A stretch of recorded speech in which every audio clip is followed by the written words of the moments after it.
I downloaded and reverse engineered Pro 3D models to create a model from scratch. Then I downloaded the new Jane skin to steal the texture method by inspecting her barely clothed body. Her overlords decided not to release her new model, but thankfully some Chad uploaded it to Sketchfab. I noticed all popular gachas follow a similar formula. First, sprinkle some top-down lighting onto the skin to create a base gradient. Then combine that with some ambient occlusion, which is just extra shadows around the body's creases and crevices. Then you uncover your 2D art PTSD by drawing on some specific details, such as shoulder blades, knees, breasticles, collarbones, etc. These are mostly soft brushed on with some minimal line detail, a little blush, and a couple of ditty marks to simulate moisture. The details don't have to be anything too crazy. Even simple styles can be charming. And also keep the lights and darks smooth and subtle because the shader will handle the heavier dynamic highlights and shadows. Today's project files are available on Patreon with all of the major steps for you to skip to. It's included with all of these files in the current $5 tier rotation, link in the description. Now before we do any of this, we need to unwrap our UVs. If you're a big boy and you already know how to do all of that, then I guess you can skip to this timestamp. Ooh, get a load of this guy, huh? You got a big step skipper over here. So this is the body we made in past episodes. We'll work with a mirror mod so we can do both sides at the same time. Use auto mirror to quickly mirror yours if it isn't already. And in object mode, apply the scale and rotation so our UVs won't have any weird stretching later. Add a new material to your body and do a better job of naming it than your parents did. Now over in your shading tab, go ahead and delete this principled BSDF. Press Shift A to bring up the node menu. Search for image texture and just drop that in. Click new. Set your height and width to 2048. That's a common body texture size. Name it skin base. Make sure you click new image. And let's just put this aside for now as we make our seams. Use Alt plus left click to select the loop around the arm opening. Go to Edge menu and select Mark Seam, or you can bring up the search menu with F3 or spacebar, where you can find it in your recents, or you can just go ahead and search for it.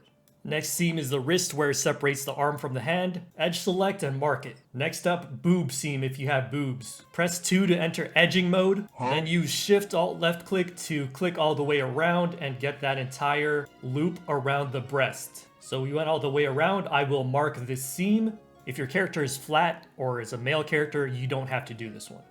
Next, waist. Select around the waist and you should go into the mirror, mark that seam. Next one is the thigh, and I'll pick this one because it's unexpectedly straight just like me. Next one is around the ankle, so select it and go ahead and mark it. Press 1 to end your edging session and go to vertex select mode. Shift select one point from the arm and the leg. Press Ctrl L and then change delimit down here to seam. Now it should select purely the arm and the leg, so you can press Shift H now to hide everything else. This will help us mark the next couple of seams without it bleeding onto the rest of the mesh. So select this edge on the inner arm, mark that seam, and likewise do that for the leg. Select this edge on the inner leg and mark that seam. We're done here, so press Alt H to unhide everything. Now just like we isolated the arm and the leg, select the hand and the foot, press Ctrl L. Delimit should still be on seam, so we'll select the full hand and foot for you to isolate. So Shift H, isolate those. Now let's create a seam for the hand that separates it from the top and bottom, so going through the middle of the finger like this. Use Shift Alt left click to help you select all the way around. In the hand video, I showed you how to reroute this so that you can continue this loop all the way to the other side. Ensure it goes all the way around and then mark that seam. You're gonna have to do every fingernail as well, so I recommend going back to edge select mode by pressing 2. And if you extended your fingernails, you can also create seams under the fingernails as well. So after you get all of those marks, we can move over to the foot. Similarly to the hand, let's go through the middle of the toe so it separates the top and bottom of the foot.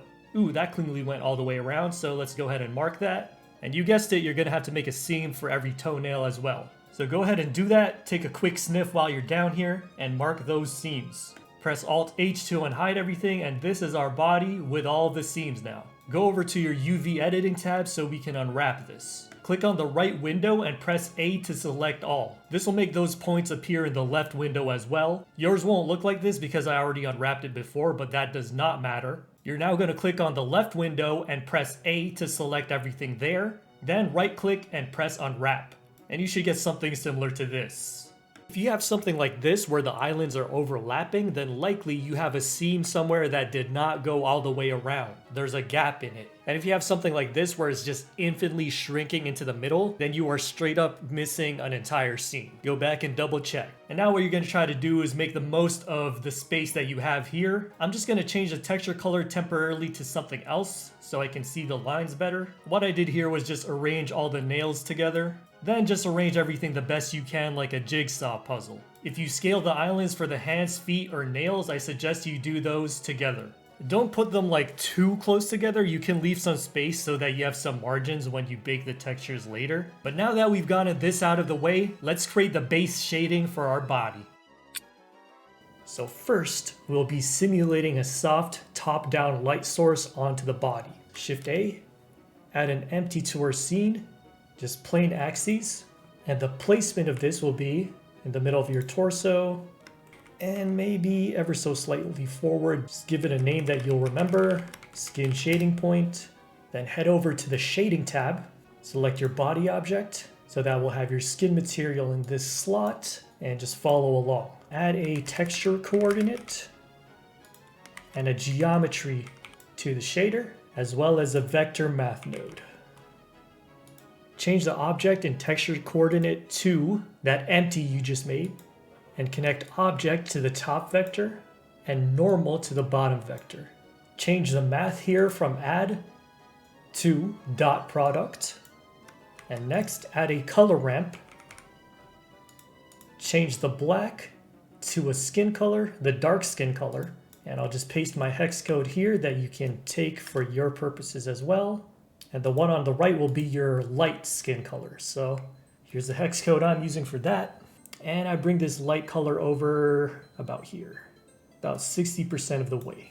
Now connect the value to the factor of the color ramp and the color of the color ramp to the surface of the material output. You'll get something like this. We've created fake lighting, which is much easier to control than using actual light sources. You can simply scale your axis down to get smoother or harsher lighting, and move it up and down to get to the perfect spot. Gotchas usually make it as smooth as possible. This is how it'll look like from the back. And there are some weird parts like at the leg and the light at the bottom of the feet. Do not worry about this at this point. We fix it later with manual painting, and that'll fix it much faster than anything we can do right now. Now let's add another layer of complexity to this base. Return to your shading tab and add a new image to the material, which we will call Skin AO. 2048 dimensions like before. And now we will bake the AO. So head over to your render tab and change the render engine to cycles. And if you scroll down here, you can find the bake tab. Open that up and change the bake type to ambient occlusion. For margin, set it to extend, and about 12 pixels should be good. Make sure your body mesh is selected with the eye and camera icons on. And make sure to click on your Skin AO image node to select it as well. A common thing that causes baking problems is having a solidify modifier. So if you have one, remove or disable it before you bake. Then press bake, which should not take too long, and produces this black and white AO image. You can plug the color from this node onto the surface of your material output if you want to see how it looks. But what we want to do now is combine this with our base gradient. First, let's give it some color by adding a color ramp and placing it between the AO and the material output. Then we'll change the left color from black to this bright red color. The other side will just be the default white. Then let's add a mix color node.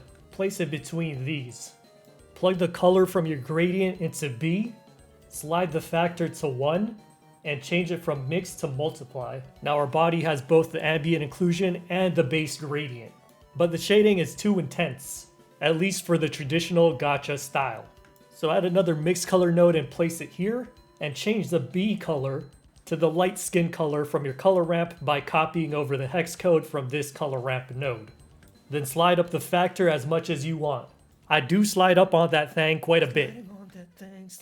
Because again, in this genre, it is a very subtle effect. Now we're going to bake all of this together, so go back to your render tab, change render engine to cycles again, and change bake type to combined this time. Then select that first image node that we made. This will make that image the bake target. If you don't have this, just make a new image node and put a new image on it. Same dimensions, 2048, and hit bake. And then we should get something like this. And this image is just everything combined, so you can plug it directly into the material output. And the rest of the node tree, put it aside. You can delete it or you can save it if you want to tweak later. With your baked image selected here in the left window, click these 3 lines, go to image, save, and just save it somewhere you can remember. Alright, now you've got a good start for your body mesh, and all that's left to do is to spice it up with some hand-drawn details. In Blender 4.2 or higher, go to Edit, Preferences, Get Extensions, and search for UQ Paint. Allow online access, and install it. UQ Paint lets you use layers, slide your opacity, and a bunch of other stuff. There's literally no reason not to use it. Now that it is installed, you'll have a UQ Paint node on your right side. Select your body mesh, make sure the skin material is selected, and then press Quick UQ Paint Node Setup. Do emission, uncheck both of these boxes, and press OK. Now you're going to go here to your layers, and you're going to add your first layer, which is going to be your baked skin. So go to Open Existing Image, plug in that combined bake skin, and press OK. This should bring back your texture. Now let's tackle this with layers so that everything is organized. First, create a fix layer. This is just to override all of that weird lighting in our base gradient. Okay, click the plus, add a new image, fix, resolution, match it with your base resolution. Press OK. I've turned my mirror off because now I want to eyedrop the neutral skin color and use it to unshade in between these legs. And honestly, we can just go all the way down with this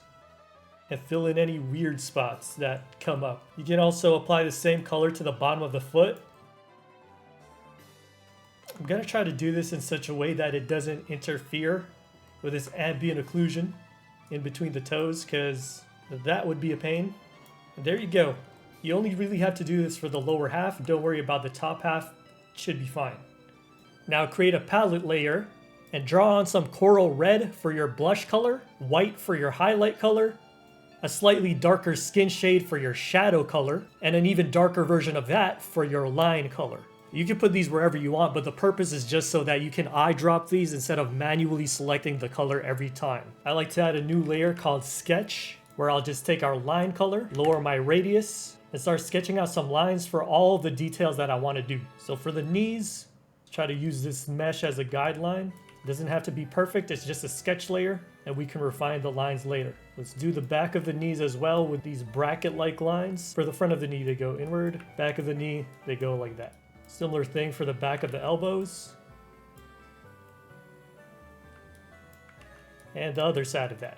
For the collarbone, I'll just change my stroke to line.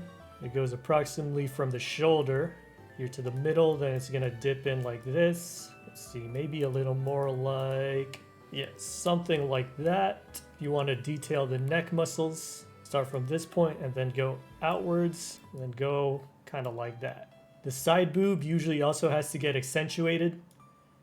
So carve out this line right here. And since that muscle is connected to the shoulder, we'll have this nice connecting shape. You can also detail like the rib cage, the belly button, and here at the back, usually you'll have this line going down the midline. That is not the middle. And of course, you'll have the shoulder blades as well.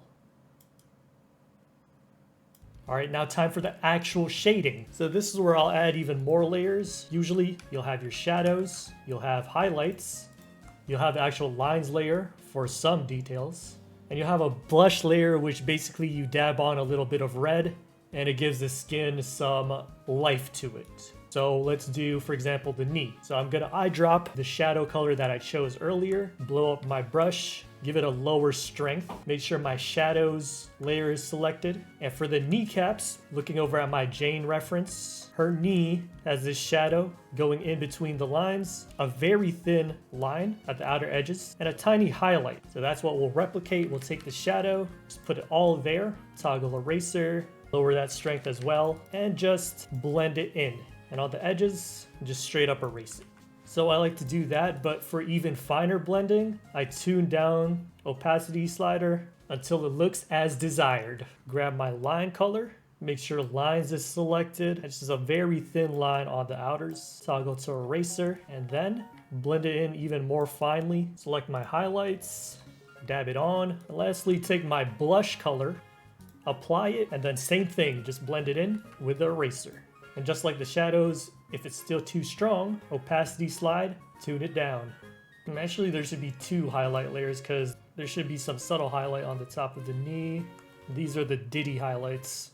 So shadow, highlight, lines, the other highlight, and some blush. Alternatively, you can highlight the whole cap and have the shadow and the blush on the outside instead. For the breast, line out the side boob and that pec shoulder connection, and optionally the cleavage as well. Erase around the edges to make them finer. Then toss on your shadow color and blend that in as well. Next, toss on some very subtle highlight on the top and a shiny highlight up here if this part will be visible. Then toss on your blush color and blend it in.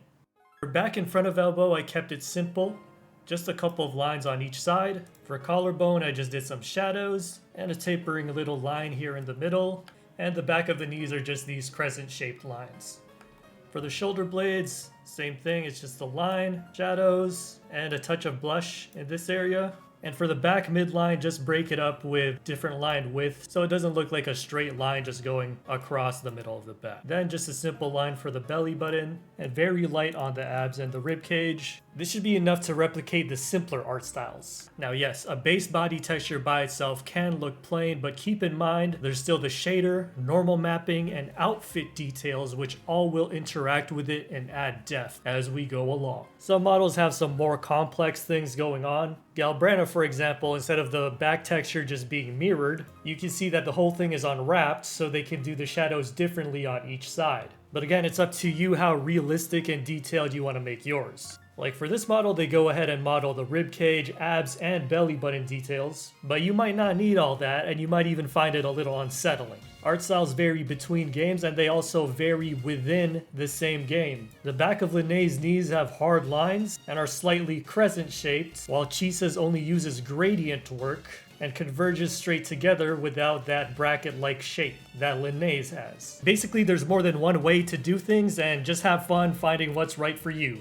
What's that? We didn't do the hands and the feet yet? Yeah, don't worry, that will be its own video very soon. My goats, thank you so much for watching this video. I'll see you in the next one. Have yourselves a good night.